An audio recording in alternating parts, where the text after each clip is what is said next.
And so I'll go ahead and call to order the City Employee Pension Fund Board. There she is.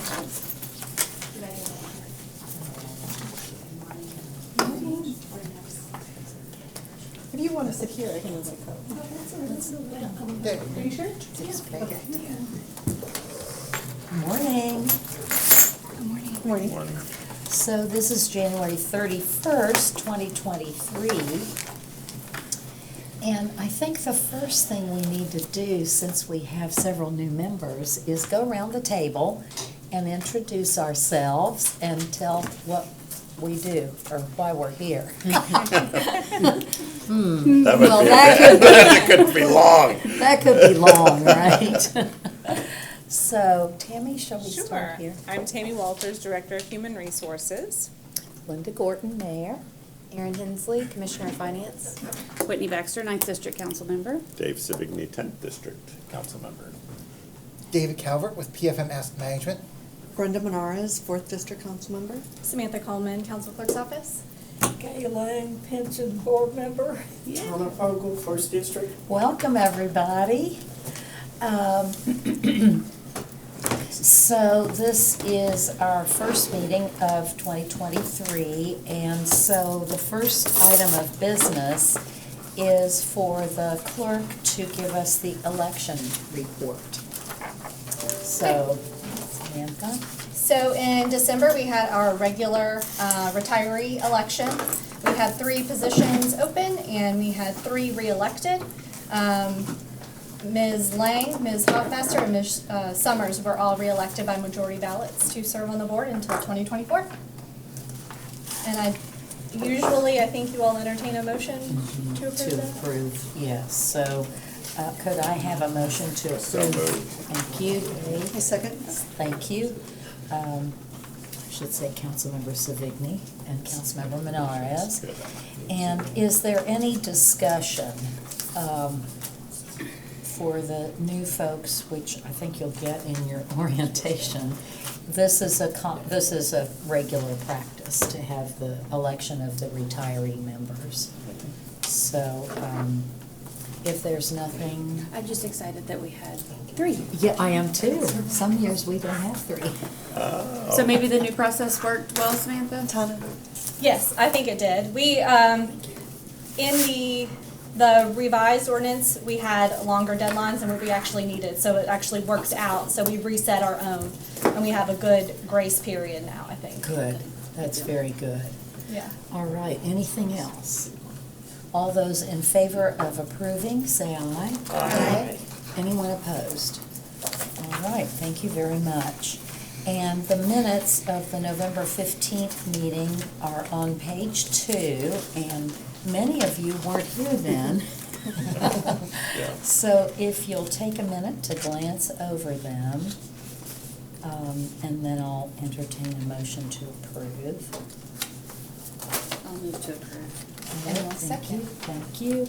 Councilmember Baxter moved approval, Commissioner Hensley seconded, and I'll entertain any questions or comments or anything at all related to the minutes. All those in favor, say aye. Aye. Is anyone opposed? All right, that motion passes. And our next item of business is for your information, and I don't believe takes a motion. Is that correct? It is for your information only, and it's the financial report. And I think that for the new members, when I asked you to serve, I believe I told you, and if I didn't, I'll say it again. This is the pension for the former city employees, which I think is kind of cool, right? Because in 1974, we had our new pension for our merged government. So this pension has 31. We're down to 31? We're down to 9 Beneficiaries. 9 retirees and 22 widows. So 22 9 widows? retirees and 22 Yes, ma'am. widows. So a total of 31 pensioners. So those retirees all worked for government before 1974. And so it's a very interesting pension, I think, in that regard. So do you have any questions at all before we move on about the financials? I just have, just a quick one. So when we're looking at the detailed expenses by month, basically those are retiree health benefits are about $2,000, so 21, like in July was 2112. The pension annuities, those are payments going out to the 9 retirees and 22 widows, correct? And I get the bank and finance fees, those are basically investment fees. Got it. Thank you. And you see funeral expenses. Can you all explain, some people get funeral benefits, I think it's the employees, The isn't it? retirees are the only ones Yes. that get the funeral expense, and it's up to $7,500, which there's a typo on the next memo. Okay. Actually, there's But- too many zeros. Because you'll see on the next item, there are 2 who have a funeral benefit and 1 who doesn't. Right. So those 2 were Retirees. retirees. Yes, and we pay that straight to the funeral home, so they provide us with the death certificate and the expense, the actual bills out, the invoice, and then we pay it straight to the funeral home. Okay. Well, since we're on that in the financials, if there are no other questions, we'll move from the financials to the, Do we need to correct that one? We do. Yes, please. Okay. But the Yes. amount we transferred is the correct amount of money, Yeah, we correct? pay up to $7,500. But the 210 that we transferred was the correct amount total? Yeah, the funeral expense is paid separately. Okay, thank you.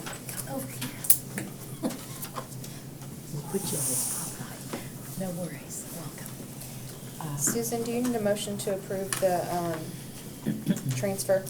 Yes. Yes. Is that a motion? Yes, ma'am, that is a motion to approve the transfer. Second. Do I hear a second? I'll second it. All right, thank you, and that is on page 6. And I'll ask if there are any questions at this point. Just a quick one.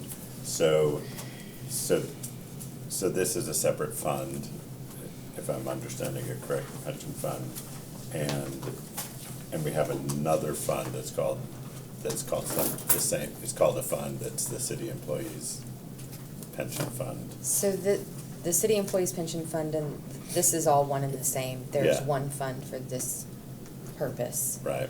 And it does have 2 pieces that probably Okay. they will go into, part that is liability defeasing, part that is held for the benefit of the retirees, and part that is growth. Okay. But it is just the one fund. Okay. Yes. Any other questions? All right, all those in favor, please say aye. Aye. Is anyone opposed? All right, that motion passes. And before we go on, Khalid, welcome. Thank you, sorry, ma'am. No worries, it's that kind of a day. Yes. Would you like to introduce yourself? We've gone around already and had introductions, but. Yes, I'd love to. My name is Khalid Yassin. I'm a director with PFM Asset Management. I've been working with the City Employees Pension Fund for a few years now. Started from the beginning. And I think you'll be here for the orientation, is that correct? Yes, David and I. Good. Thank you so much. All right, well, welcome. Both David and Khalid, you came from Florida. Yes. Oh. Not used to this ice. Bad day. And David, you come from Pennsylvania, Pennsylvania. yes. So they both come in for this meeting. Well, welcome. Thank you. So now we'll go on to the funeral benefits on page 7, and we had that mini discussion about this, so we'll need a motion, to your point, Whitney, So moved. or, yes, earlier. Do I have a second? Second. Is your motion to approve? Approve. Okay. Yeah, approve do we have to approve those payments? Well, with, Sorry. As there needs to be a correction in the last. Approve it with the But yes, to amend, it's not $75,000. Right. Just a comma, isn't it? Just a, Have the that's right, a commas. simple zero with that correction of 7,500, is that your motion? That's correct, yes. Okay, all right. And who seconded, did you second? Ms. Lang. Who- Ms. Lang. Okay, now, let's have discussion, if there is any further discussion. Any questions? All right, all those in favor of approving, please say aye. Aye. Anyone opposed? All right, that motion passes. And now we turn to the investment review, and David, are you leading us through that? Or Yes, and I'll turn it over to Okay. Colin a few times Okay. throughout the All presentation. right. So everyone should have a copy of the book. I think that's the case. And we just go behind tab number 1, page number 3. The report has been designed over the course of several years in terms of what individual council members and individual board members thought was relevant and wanted to highlight within the report. So we pulled out basically the summary level details from all the details behind tabs 2 and 3 for a high level discussion. So on page 3, what we're going to talk about is how we've structured the city employee pension fund into 2 essentially buckets. One bucket is referred to as the return-seeking portfolio, and then the other bucket is referred to as the liability defeasing portfolio. And when we first were engaged by the city, one of the things that we discovered, and I'll just kind of turn to that quickly, to page 5, is that the city employee pension fund is in a very unique situation. Because of the asset growth over time, it actually exceeds the actuarial liability of the beneficiaries. And that number, when we started, was about 262%. So in terms of the assets, covered all projected beneficiary payments by more than 2-fold. Since that particular point in time, the asset growth of the portfolio has continued to perform well. And as of June 30th of 2022, there is essentially 5 times more than the actuary estimate of the beneficiary payments. So over the course of the time, in addition to cost of living increases that the beneficiaries receive, we've had, I think, 2 times where there was a special one-time increase in benefit payments. This is a pretty important concept. Anything else you want to add, Colin? Yeah, no, this is great. The only thing I would add is the 500% funded ratio is really based in part on a discount rate of 7%. So the actuary is factoring in an expected return of 7%. So we have done an asset liability study very recently, actually in the last couple of weeks, and we've informed the pension administrator, Ms. Susan Combs, to inform the actuary, and they said they will look to adjust the expected return down to 6%, which is customary based on the way the portfolio is set up. And that will bring down that, it will bring up the liabilities, and we'll probably end up somewhere around 400% instead of 500. So it's slightly more realistic number, but still the plan is continuing to be overfunded, which is a good problem to have. It's not a, it's a unique problem, and it's a good problem. Yeah. I think in the entire country, there's probably just you could count on one hand how many pension funds are actually overfunded. So in terms of, if you read any stories, it's basically just as apply for the city employee pension fund because of the financial health of the program, and it's a closed fund. So in terms of, there are no additional beneficiaries that are going to come into the fund over time. It's just going to continue to dwindle down. So going back to the prior page, during the 4th quarter, we finally saw some reversal in terms of 2022 was quite brutal. The return-seeking portfolio generated a total return of 6.19%, which meant that portion of the portfolio increased in value by $1.3 million. The benchmark return was 6.55%, so it underperformed the benchmark slightly. And the liability defeasing portfolio, we provide the statistics, but as we discuss more, this is a complete immunized portfolio. What that means is that we've targeted specific assets, fixed income assets, to specific beneficiary payments. So in terms of, yes, there might be changes in market conditions, however, those changes are kind of oscillate back and forth with the underlying market conditions. But the overall goal of the LDI portfolio is to match those beneficiary payments. And if everything goes as planned in terms of the securities maturing as expected, that goal and that task is going to be accomplished. Just think of the liability decreasing portfolio as taking all of the liabilities, 100%, and looking at the projected benefit payments from the actuary. So every year they expect a certain number of benefit payments. What we've done is taken assets that match that 100% and put them in bonds that mature according to the benefit payment.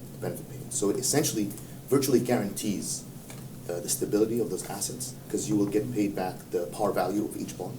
So each year we cash match so that there's enough money to make sure all the benefits are paid. Once we've done all that, the leftover money, because it's overfunded, is in that return-seeking portfolio.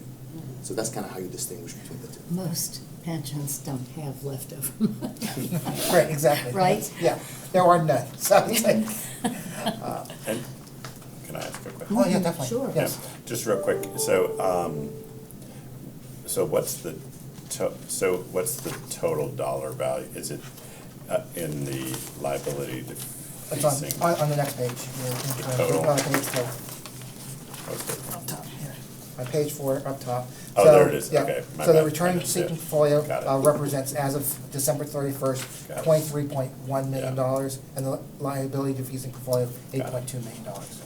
So the 8.2 is slightly higher than the actuary liability, but that's because of the discount rate. Yeah, that's what I was thinking. The Okay. actuary liability is discounting assets at 7%, 7%.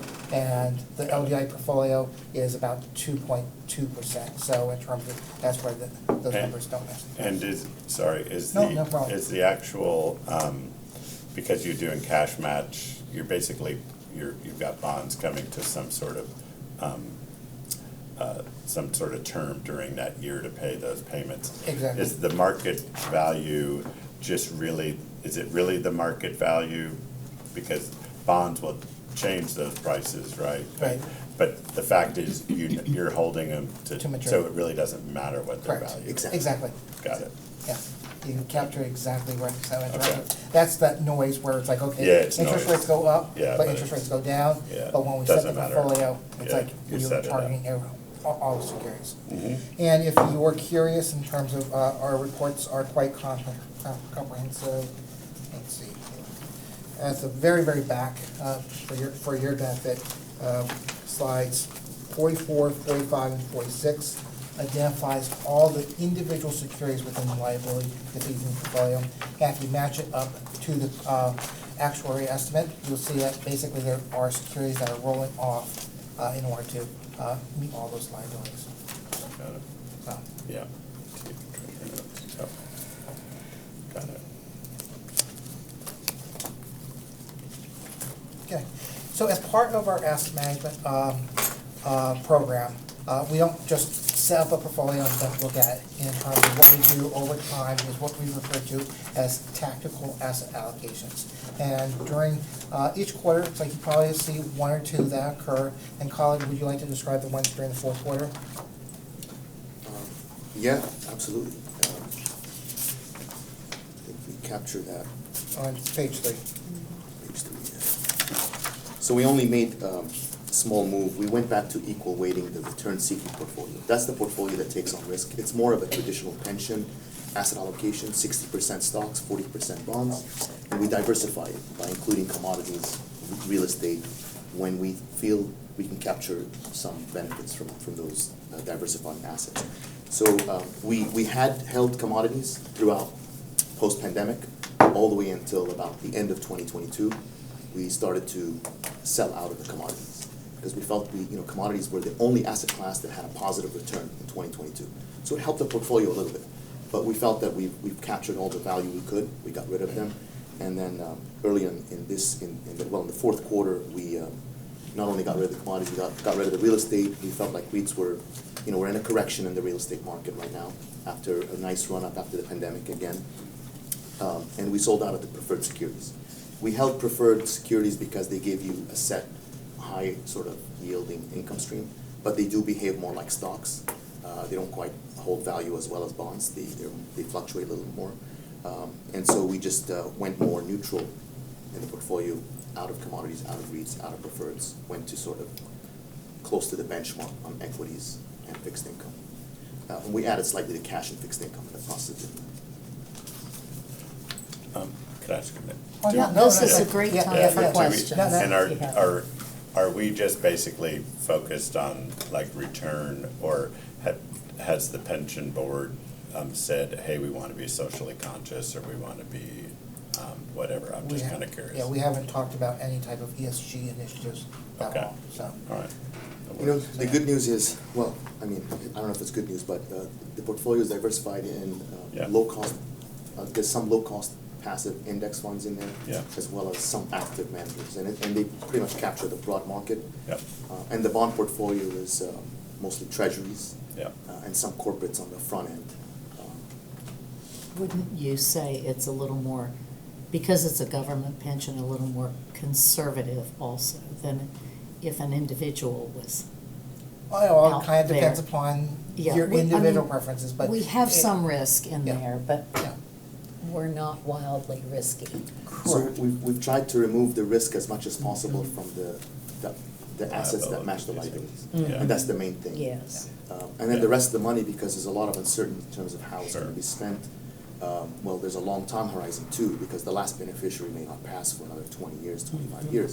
So that's a long time horizon. So we wanted to make sure that the surplus assets match the time horizon, expected time horizon, whatever that might be. So it's certainly more than 5 years, so. Sure. Yeah. And to your point, Mayor, it's a 60-40 structure for the return-seeking portfolio, and that is sort of like conservative / moderate. If you're looking at a higher education clients and that client base, you probably would see 70, 75, 25 structures. So in terms of the 60-40 is definitely, it's like slightly conservative, moderate, as opposed to in one of the two extremes, so. I But, know.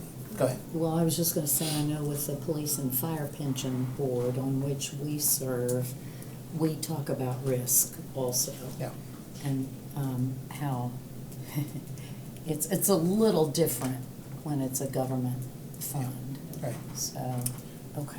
And then lastly, I guess, so when the last person rolls off, right, when the last person rolls off in Okay. some certain manner, my guess is, we have to do something with these funds, because we've got, currently it's seems like about a 30 million surplus or something like that.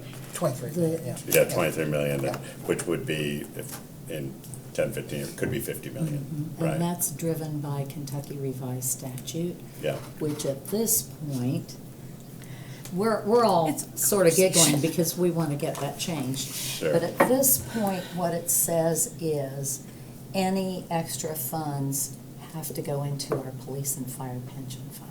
okay, Not as a contribution, but as simply a Transfer. donation. So I'm You said getting, that's a statute? it's a state Oh, we're statute. gonna change that one. What we're working on is, and I was kind of waiting for the new Yeah. council members to come on board, is I'm gonna have a small work group to work with police, yeah, because this is tricky. And they're watching right now. yeah, We will work together to see if we can have a compromise yeah, to that. makes sense.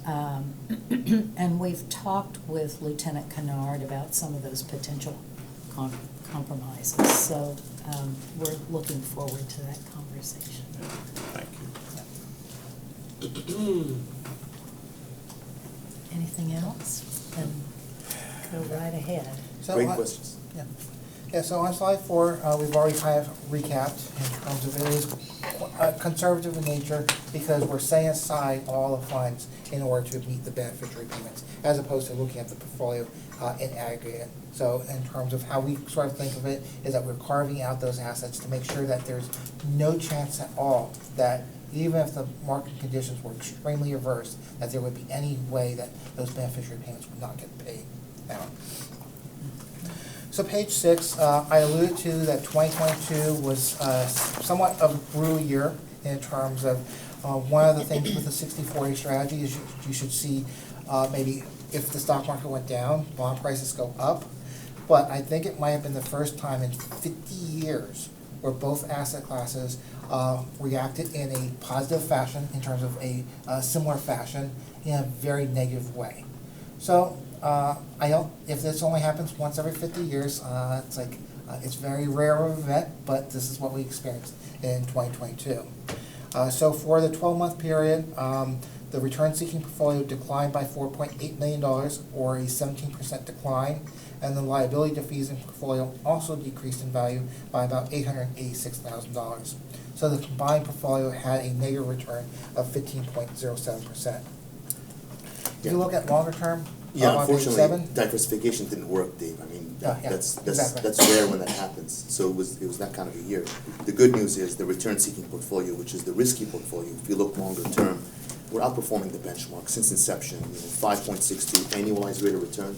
It's not bad for a 60-40 portfolio, given the ups and downs we've had. And the benchmark was 5.24. So about almost 40 basis points of outperformance on an annualized basis. So it's not bad. I think the worst seems to be behind us. There might be another leg to this correction. Who knows?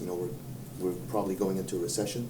There's a possibility we might avoid a recession. Dave is going to tell us, he's going to pull out his crystal ball. You have your magic ball here with you.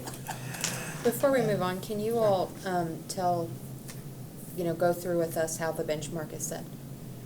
Great question. So for the return-seeking portfolio, we have the details on the upcoming tab 3. In tab 3, you can see on page 35. So page 35, you can see it's a 60-40 benchmark, 40% domestic stocks, represented by the Russell 3000. That's the broad market index of 3,000 companies in the stock market. International stocks are represented by 20% of MSCI All Country World Index, excluding the U.S. And then the Bloomberg Barclays Aggregate Index represents the fixed income broad market. So it's a traditional 60-40 broad market index. And is that number typically, is that something that the pension board sets the target, or does it get provided to us by our? Yeah. Because like when I've done these before, it seems like we basically say, hey, we adopt something and say this is what we're good with or whatever. Yes, in terms of, it's like the pension board has set out the direction of what the 60-40 strategy was. Okay. This was several years ago. There's been Okay. turnover. I think we've heard from different council members where some have felt like we should take on more risk and maybe have a 70-30 strategy. And then we've heard from other council members that maybe we should take on less risk, because in terms of there is not really any incentivized reason to have greater returns and take on more risk within this portfolio. So there isn't a right answer, and it's kind of subject to the current composition of the board, and we should revisit that whenever you feel appropriate. But when we have different views and you can't really come up with a conclusion, then maybe we are at the right spot. But in terms of The good news is, I mean, we're following the pension board's investment policy statement. Yeah, that's great. And I I've just got want to make copies sure of of it. that. Yeah. Yeah. And that could be revised at any time by this board too, so. Thank you. So, yeah, so in terms of, and it's like, if you were seeking guidance, it's like, Kala has tons of statistics to demonstrate the difference between 60-40 strategies versus Yeah. 70-30 strategies, based upon what we've referred to as our capital asset market estimates on how different asset classes perform. So if we ever have to revisit that, we're more than happy to do so as well. But I think in terms of the overwhelming conversation is, okay, what are our primary goals for the pension fund? And we have to not forget about that. And because you're only one of 2 or 3 pension funds in the United States, it's like all other rules that it's like you read about just don't apply. So it's like you're kind of forging your own direction here. So the next segment of the report is that we kind of go over some of the prevailing economic themes in order to understand how the fixed income market as well as the equity markets might perform going forward. So this shows behind tab 2, and we could spend as much time or as little time as you would like in regards to this subject matter, but that's where, it's like, I think a lot of people find benefit with this. So- Would you like us to go through like a 5-minute market update? I think that would be good, don't you? So in terms of 2022, it's like, we've already alluded to, it was a very interesting year because the asset classes all were correlated. So you can see the S&P 500, this is without the inclusion of dividends, declined by 19.4%. The Barclays aggregate declined by 13%. Even short-term fixed income portfolios, such as a 1 to 5 year strategy, declined by 5.3%. The only safe havens for 2022 was basically doing nothing and staying in cash, and maybe potentially buying crude oil, where you saw prices increase by 6.7%. And most of those increases were due to an unforeseen geopolitical event out in Eastern Europe with the Russian invasion of Ukraine. So that continues to weigh on the markets. It has elevated not only gasoline prices, oil prices, but natural gas prices as well, and other commodities. We've seen some back off from the initial spike in prices shortly after the Russian incursion, but in terms of prices are still somewhat elevated. Hey Dave, can I make Sure. a quick comment on the cash? Even if you were in cash, you would have held value, but compared to inflation at 8.5%, it's almost guaranteeing that you're gonna lose money. Whereas when you're invested, you're gonna lose money on paper and hopefully maybe make it back later. Whereas cash, it's hard to predict, when is the market gonna come back? Am I gonna time the market? And you kind of lock in that loss to inflation. So even cash, I would say, is a risky proposition in an environment and a portfolio like this. And the reason why that there is turmoil is because of inflation. We saw inflation levels unseen for 40 years. You have to go back to the late 70s, early 80s to see inflationary levels consistent to what we saw in 2022.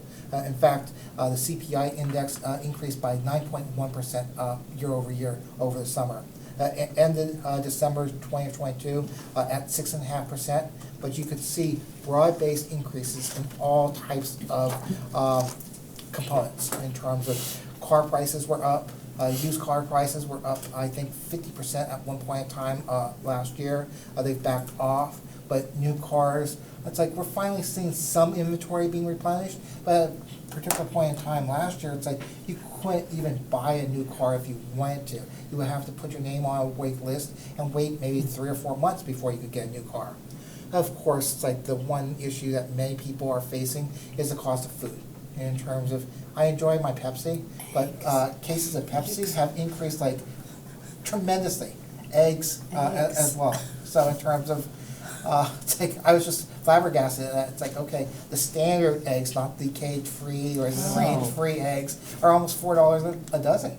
And that is impacted by essentially the avian flu that affected chicken laying eggs. However, it doesn't affect like chicken themselves.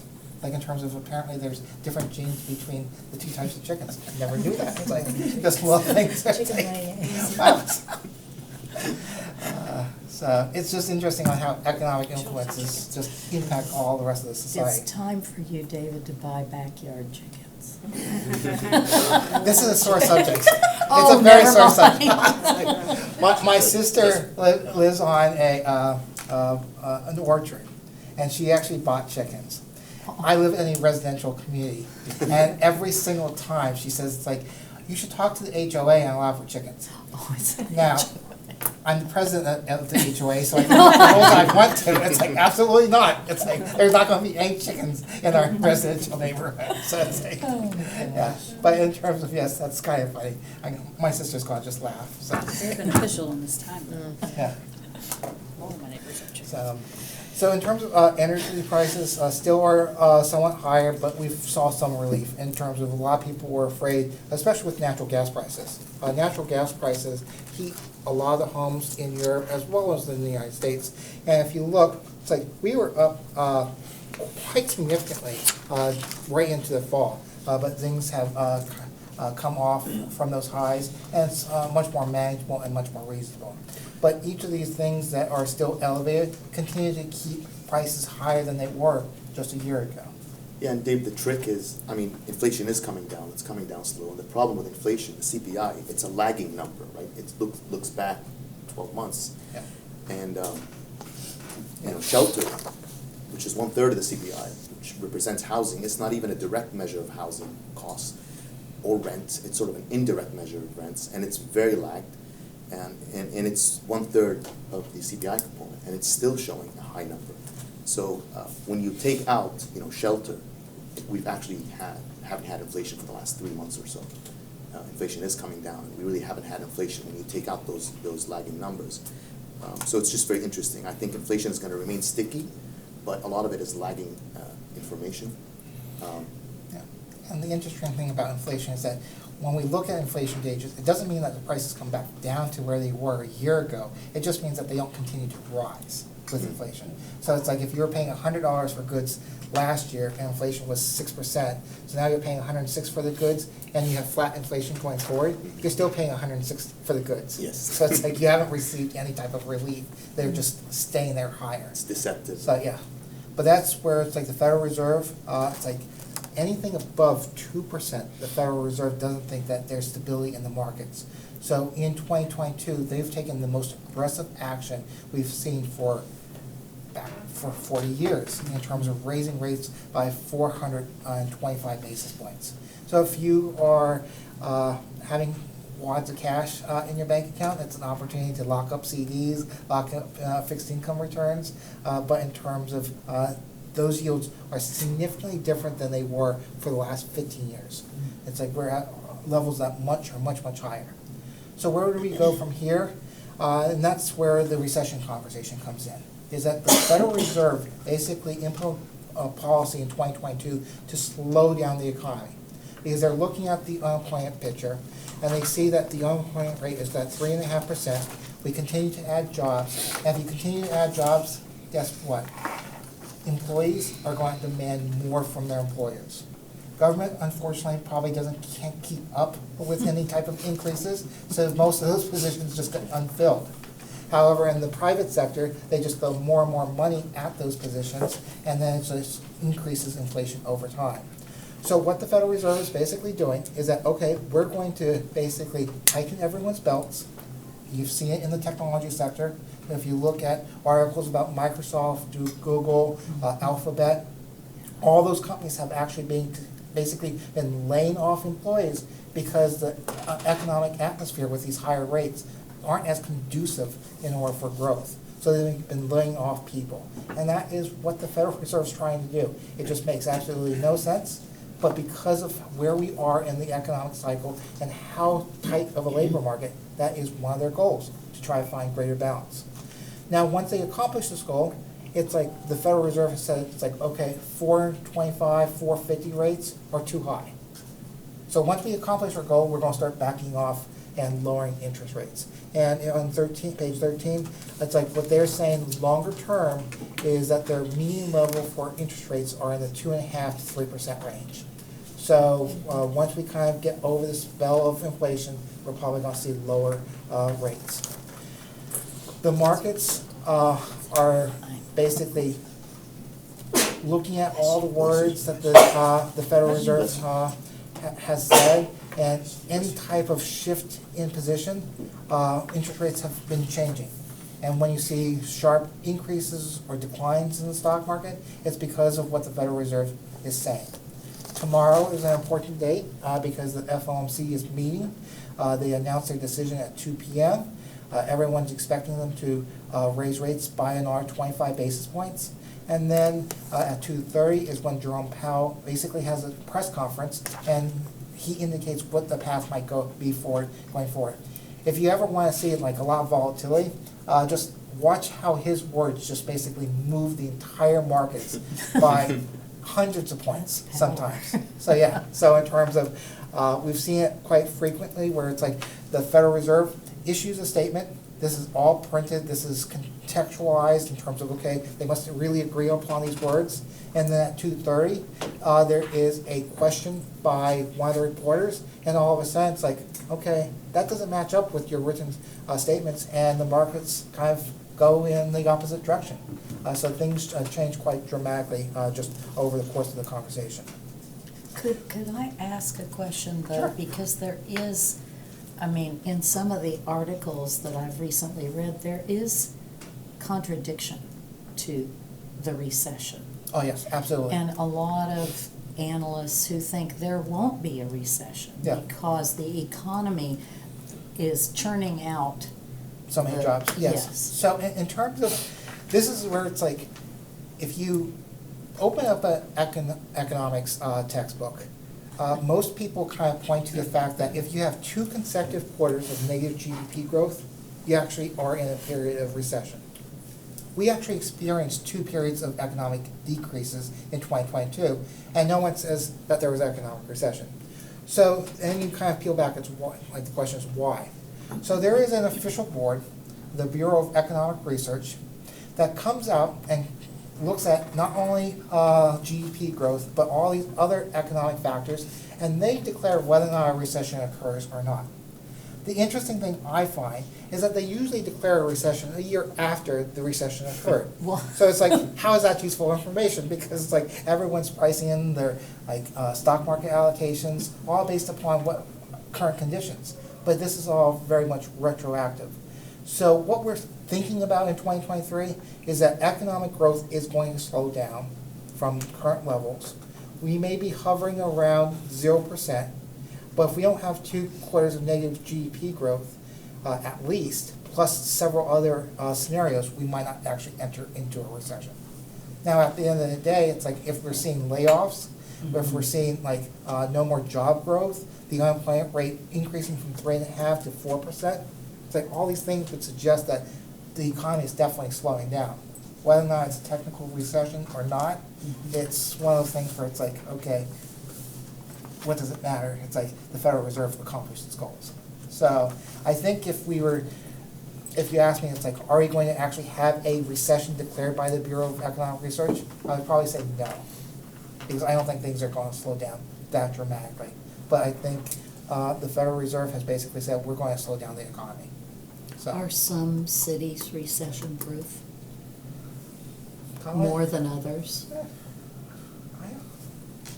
That's possible, that's possible. We could have a national recession, but certain sectors of the economy may not be in a recession. Right now, we're in a housing market recession. So you could have those pockets, but these are aggregate numbers that represent the broader economy, and that's what we go by. But it's possible you can have certain local economies that continue to grow.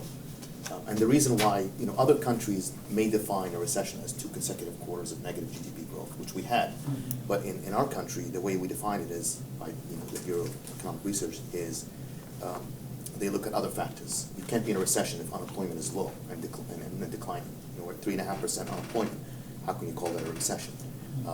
So there are other factors that they consider before they declare a recession. And for that reason, we believe we might have a soft landing, or we may avoid a recession altogether. The Fed is trying to slow down the economy to bring down inflation. Unfortunately, inflation is not driven by demand. It's driven by things that the Fed cannot control. And raising rates is not going to control inflation in this case, because it's driven by China is still in lockdown. The supply chain hasn't completely healed because China has a zero COVID policy, and they have been locked down for the whole year. And only now they're speaking about potentially reopening. And China is a major producer of goods and services. And so, the cause of inflation, broader, is mainly factors that are not driven by rates. So the Fed is trying to put us in a recession to slow down the economy in hope of controlling inflation. So we think we could avoid a recession on a national level. Local economies will have different outcomes probably, but aggregate terms, we might be able to avoid a recession because we think the Fed, it's easier for us to predict a recession and be conservative, but I'm just sharing with you the economic data is kind of mixed right now. The leading economic indicators show that we're going into a recession. The inverted yield curve is almost a high certainty indicator of a recession, and it's been inverted for a long time now, since last April. And also, you look at the Purchasing Managers Index, another leading economic indicator, which shows that we're in contraction, especially in the services sector. So all indicators may be pointing to a recession, but we could still we could still avoid a recession if the Fed, does a 25 bips raise now, maybe another 25 bips in the end of March, and then pauses, because they're gonna see the economic data. The GDP grew at 2.6% last quarter, surprised on the upside. So, that may push off a recession, or may, later in the year. Or we may be able to still avoid one. So nobody really knows, bottom line, obviously. Nobody really has a crystal ball, but if the Fed plays its cards right, they made a mistake before, and they caused us to go into this mess because they ignored that inflation is gonna be as big of a problem as it was, and had to play catch-up during 2022, and that's why we're in this dilemma we're in, the Fed playing catch-up. Are they gonna make another mistake and be too aggressive and not ease off rate hikes? We feel like they're cornered now, and they might be, raising 25 bips, maybe another 25 bips end of March. Definitely looks like a pause after that, and then potentially, to Dave's point, they want to drive rates back down towards the 2.5% range eventually. Could be at the end of the year or maybe beginning of 2024. The one reason I asked the question was in 2008, Lexington fared a little bit better than other places because of our diverse economy, and right now, our unemployment here is 3.1%, which is Better. pretty low, Yeah, extremely low. especially compared with other areas. So, well, anyway, so Yeah. we'll see what happens, won't we? Right. And in terms of the implications, most of this was like, there is a high level of fear already built into the markets. So the stock market with S&P 500 hovering around a 4,000 level, which is about 20% off from its highs, is already thinking that the economy is slowing down. So unless the economy really halts, we're probably not going to see an adverse impact in the stock market. That's the one interesting thing about the stock market, is that it telegraphs events where it's like people don't even suspect that they might even be on the radar, and the markets are already pricing in those events before everyone really talks about them. So that kind of covers our economic update. The rest of the report goes into extraordinary detail about the rest of the portfolios. We would be happy to answer any other questions, but in terms of these high-level things, I think are what most of the council members have found very helpful. So. Okay, very good. Questions? And during the orientation, there could be other questions, Yeah. right? So, Welcome that. okay, all right. If there are no other questions, thank you, David and Kelly. And I think we're at the point where we can adjourn, unless anyone has anything for the greater good. I do want to thank the council members who have agreed to serve. Councilmember Baxter comes back from previous service, and Councilmember Savigny and Menarez and Fogel, welcome. You're really getting into it now, and I really appreciate your willingness to do that, because it's a very important type of service. And then I appreciate our other folks in government, and Ms. Lang, as a retiree, appreciate you serving. So we're starting out a new year with new folks, and it's all good, right? Yes, So that's great. I'll entertain a motion to adjourn. So moved. Thank you. Councilmember Fogel, is there a second? Second. All right, Councilmember Savigny. All those in favor say aye. Aye. Anyone opposed? We are adjourned.